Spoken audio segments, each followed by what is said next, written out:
Ya, Bismillahirrahmanirrahim. Assalamualaikum warahmatullahi wabarakatuh. Hari Ahad ini ya hari yang menarik ya bagi orang Kristiani.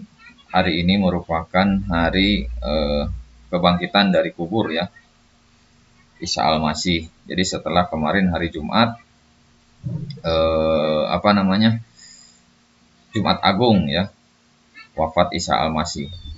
Nah, eh, mungkin pada kesempatan kali ini akan saya coba tampilkan terkait Paskah ya. Jadi ini namanya hari Minggu ini namanya hari Paskah kalau bagi umat Kristiani ya. Jadi saya mencoba menampilkan ada istilah Paskah bagi Yahudi ya, Paskah bagi Kristiani, dan Idul Adha bagi Islam. Jadi maksud saya ini ketiga-tiganya ini berhubungan dengan darah ya. Jadi makanya saya kasih judul darah bagi tiga agama. Ini menarik sebenarnya. Nanti bagaimana sudut pandang darah ini ya. Kalau sebelumnya silahkan bisa ditonton terkait perbedaan ini juga ya, Quran dan Bible terkait kisah Salomo. Nah, mungkin kita langsung saja ke video kali ini. Jadi ini kurang lebih gini ya. Saya mengambil judul Paskah Yahudi, Paskah Kristiani, dan Idul Adha. Ya, ada ketersambungan terkait darahnya. Jadi untuk memulai mungkin kita bisa melihat dari, sebentar saya matikan dulu judulnya. Kalau bagi Yahudi, nah ini ya bagi Yahudi.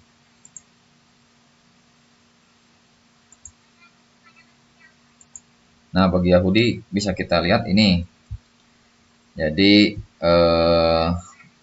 ada ritual ibadahnya seperti inilah kurang lebih, penyembelihan hewan, anak domba ya sama. Nanti darahnya juga dicipratkan ke tembok ya. Nah nanti juga ada jamuan makan ya, roti tak beragi gitu. Nah nanti juga di sebelumnya malamnya itu diceritakan ya. Jadi budayanya memang harus diceritakan ritual seperti ini kurang lebih di keluarga. Oke, itu untuk Yahudi ya. Bisa kita lihat coba di di kitab Keluaran ya. Ini kitab Keluaran itu biasanya istilahnya itu bagi Bani Israel yang keluar dari keterjajahan Firaun Mesir ya. Ini kita lihat coba. Kitab Keluaran 12 ayat 1 sampai 27 saya bacakan ya nanti coba. Oke, Kitab Keluaran 12.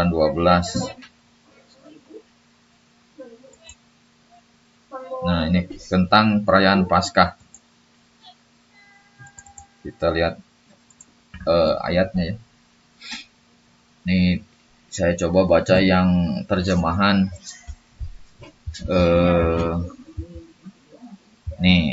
bahasa Indonesia sehari-hari ya, tahun 1985. Jadi dari Lembaga Alkitab Indonesia ya, LAI 1985. Saya baca ya, tentang perayaan Paskah. Tuhan berbicara kepada Musa dan Harun di tanah Mesir, katanya. Bulan ini menjadi bulan pertama dari tahun penanggalanmu. Sampaikanlah perintah ini kepada seluruh umat Israel pada tanggal 10 bulan ini. Setiap orang laki-laki harus memotong seekor anak domba untuk dimakan bersama keluarga. Jadi agak miripnya dengan Idul Adha.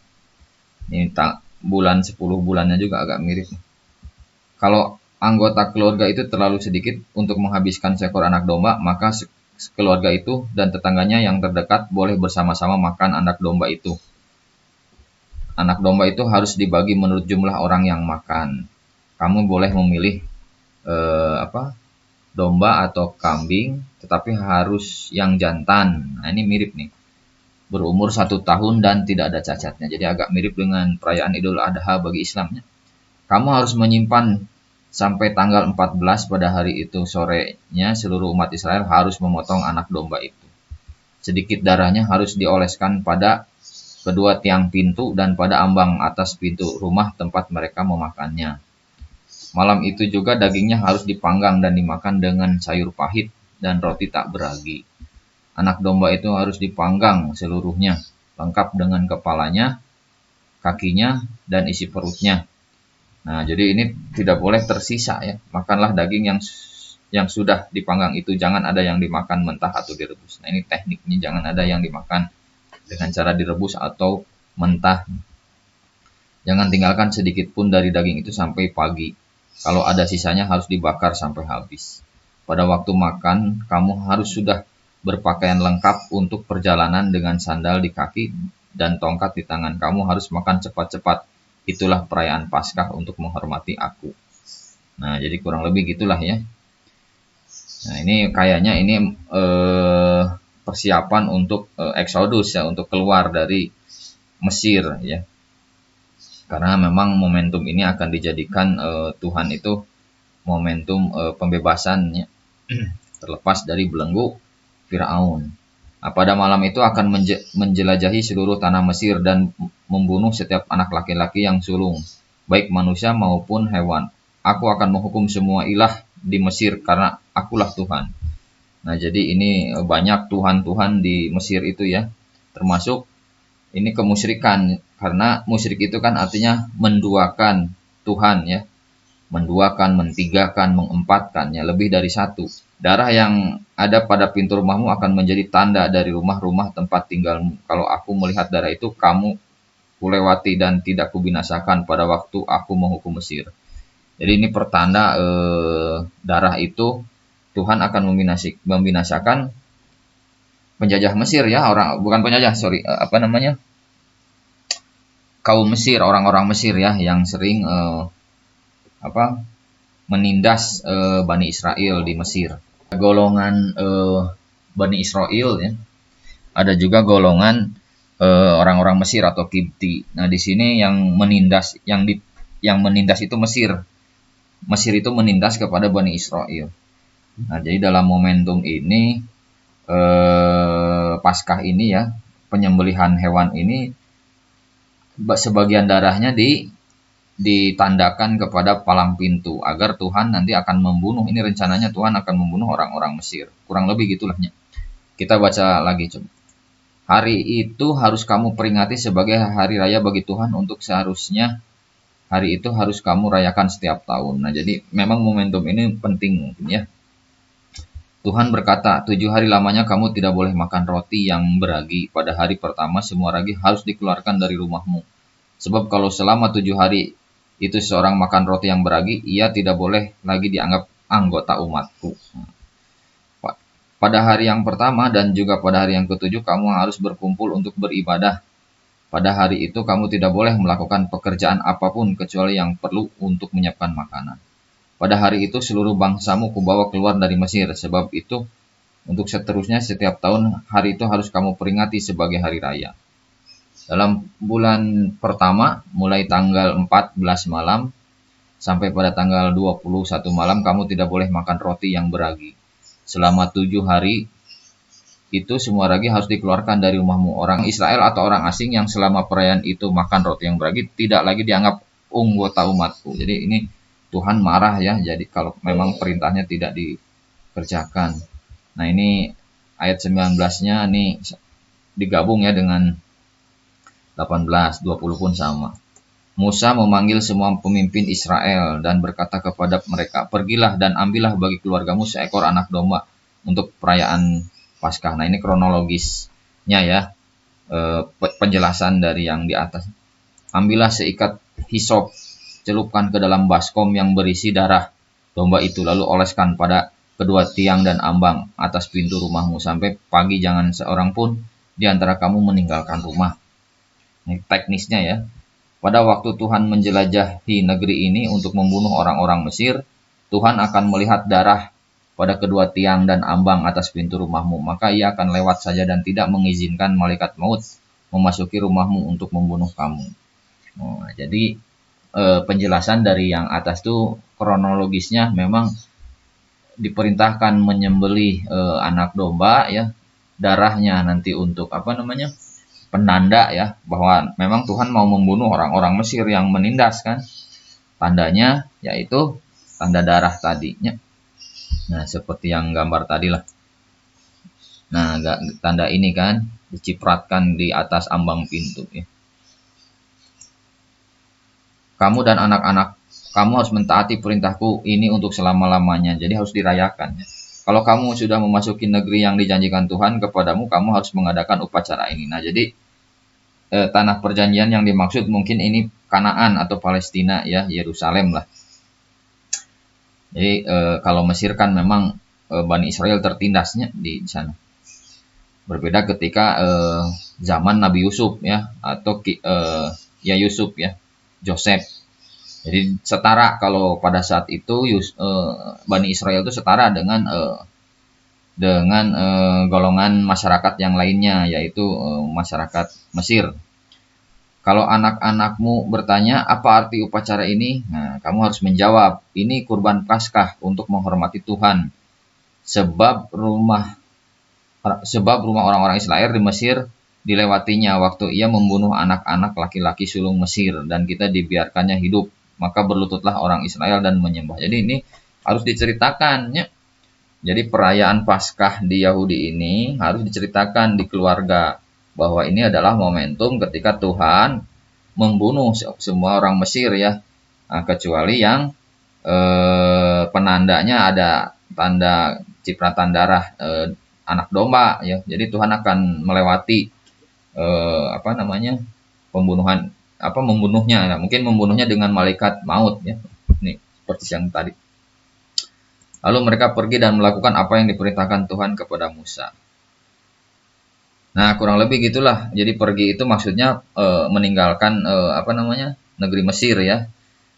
Ya kita nanti mungkin bahas lah di beberapa video selanjutnya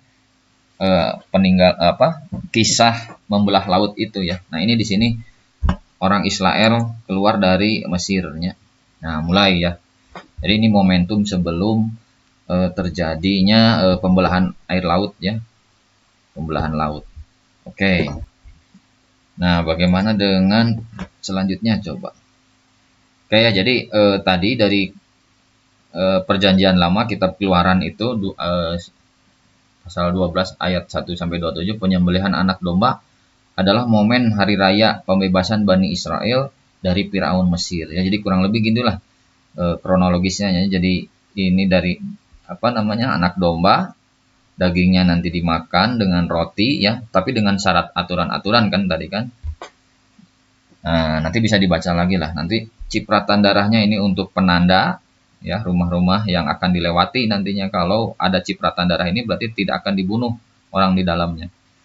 Nah, ini roti beraginya. Nah, ini harus diceritakan dari keluarga ininya kenapa momentum ini terjadi. Oke, nah sekarang Paskah atau pengorbanan bagi orang Kristiani ya, Ibrani 7:27, pasal 7 ayat 27 sampai 28. Oke, saya lihat dulu gambarnya nih.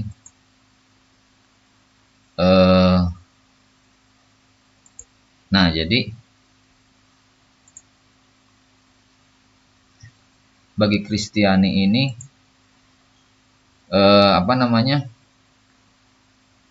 sorry saya matikan dulu nih.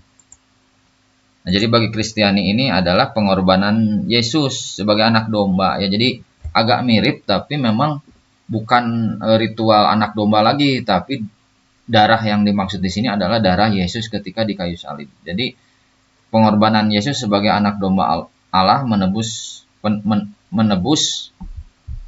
dosa manusia ya, ini kelebihan.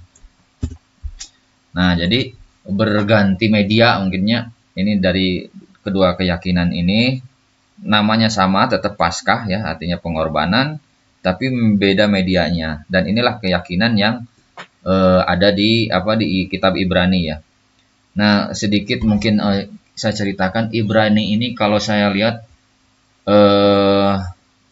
melihat dari sisi keyakinannya, ini bisa jadi adalah penulisnya Paulus ya.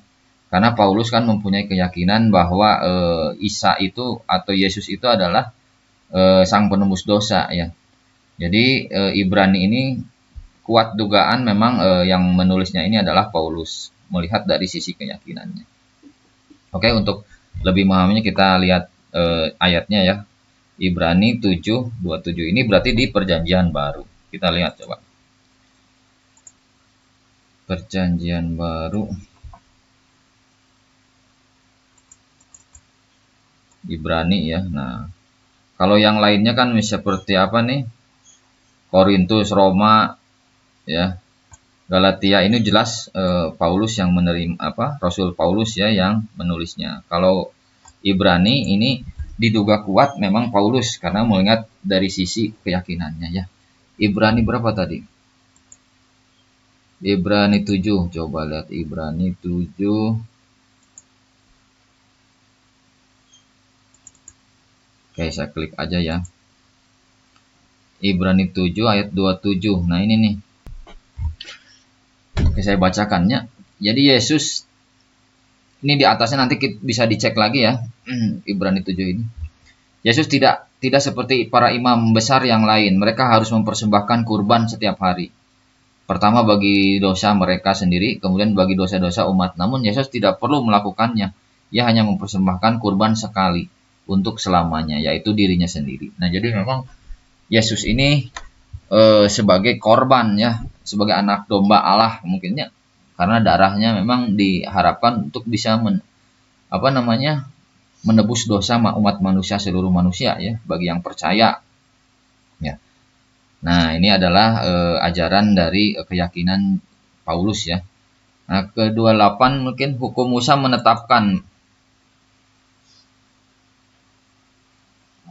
menetapkan manusia yang penuh kelemahan untuk menjadi imam-imam besar, akan tetapi sumpah yang berasal dari Allah yang datang setelah hukum Musa menetapkan anak-anaknya yang telah dijadikan sempurna sampai selama-lamanya. Jadi kurang lebih gitulah.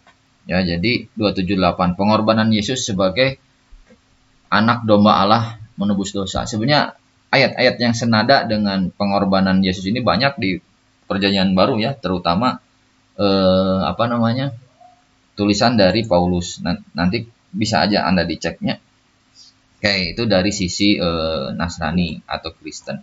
Nah, sekarang kita lihat bagaimana dari sisi umat Islam ya. Nah, dari sisi umat Islam ini kurang lebih beginilah dari sisi umat Islam. Ya. Jadi kurban itu adalah ya penyembelihan juga nya pengorbanan. Ini ayatnya coba. Saya lihat Al-Kautsar 108 ayat 2. Kita lihat coba. Mushaf Al-Kautsar ya. Al-Kautsar itu bisanya di ujung karena ayat pendek ya. Mana coba? Nah, ini nih. Nah, ini Al-Kautsar ya. Kita coba lihat ayat berapa? Ayat 2 nya, ayat 2.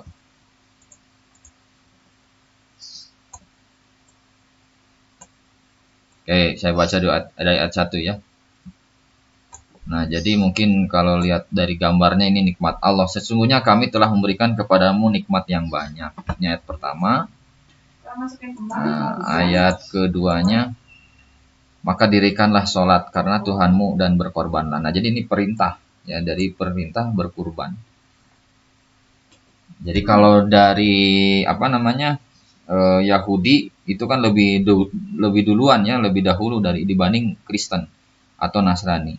Jadi perintah berkorban sudah ada ya dengan tadi teknisnya kurang lebih tadi ya. Nah, adapun mana tadi? Sebentar. Nah, Paskah ya dengan teknisnya seperti ini ya.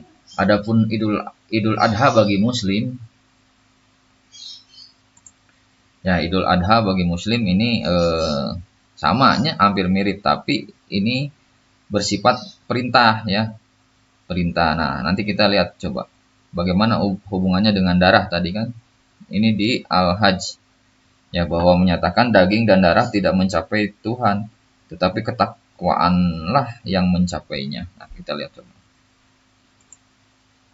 Ya, kurang lebih ini. Jadi di surat Al-Kautsar ini perintah berkurban ya disejajarkan dengan sholat. Nah, lihat Al-Hajj. Al-Hajj itu surat 22.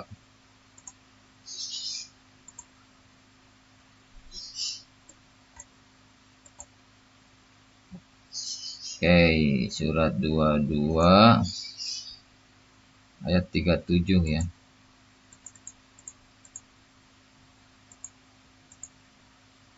Nah, kurang lebih ini. Ya, baik, saya bacakan ya. Di bulan Ramadan, menurut keyakinan Muslim ini, ketika membacanya mendapatkan pahalanya satu huruf 10 kebaikan. Terlebih lagi di bulan Ramadan. Saya bacakan ya. A'udzubillahi minasyaitonirrajim. Bismillahirrahmanirrahim. Layyana lallahu luhumuha wala dima'uha walakiyana luhut taqwa minkum kazalika sakhkharaha lakum litukabbirullaha ala ma hadakum wa basyiril muhsinin. Oke, artinya, nah ini terjemahan Departemen Agamanya. Daging-daging unta dan darahnya itu sekali-kali tidak dapat mencapai keridhaan Allah, tetapi ketakwaan dari kamulah yang dapat mencapainya. Demikian Allah telah menundukkan untuk kamu supaya kamu mengagungkan Allah terhadap hidayahnya kepada kamu dan berilah kabar gembira kepada Allah dan berilah kabar gembira kepada orang-orang yang berbuat baik. Nah, kurang lebih ini. Nah, termasuk mungkin ini ada visualisasinya.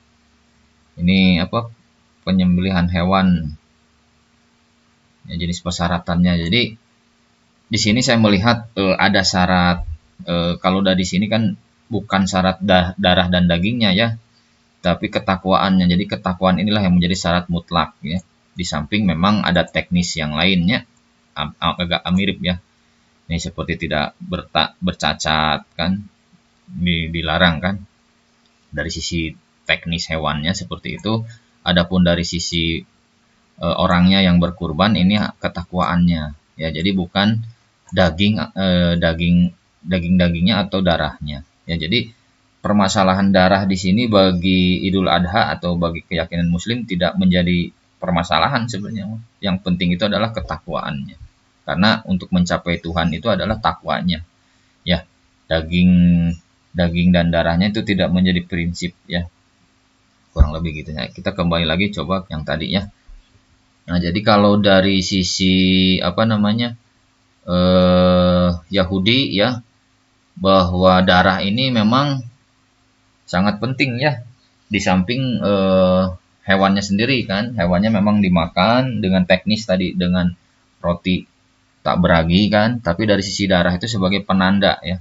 Ketika memang jika tidak ada tanda di rumahnya itu, darah itu tidak ada tanda darah yang dicipratkan di ambang pintu ya, di atas pintu, maka akan dibunuh orang-orang di dalamnya ya. Maksudnya ini adalah penanda bagi malaikatul maut untuk membunuh orang-orang Mesir. Nah, jadi pentingnya. Nah, yang kedua mungkin bagi keyakinan Kristianinya, di mana ini juga prinsip utama ya, bahwa pengorbanan ini adalah penebus dosa ya. Termasuk darahnya Yesus itu biasanya kalau di liturgi ya, di sistem ibadah dari umat Kristiani diibaratkan darah itu biasanya dengan anggur merah ya, anggur merah. Ya, jadi coba kita dicek di Google ya. Nah, kita coba lihatnya anggur darah Yesus misalkan.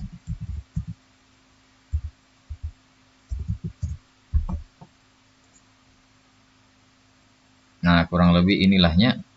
Nah, jadi ini mah pengibaratan ya, pengumpamaan. Jadi darah ini anggur ini diibaratkan kepada darah Yesus ya. Adapun roti itu biasanya dagingnya ya. Roti ini daging. Nah, ini kurang lebih inilah ya. Ini sistem keyakinan dari kaum Katoliknya, Nasrani. Oke, nah jadi dari sudut pandang mungkin perbedaan ya.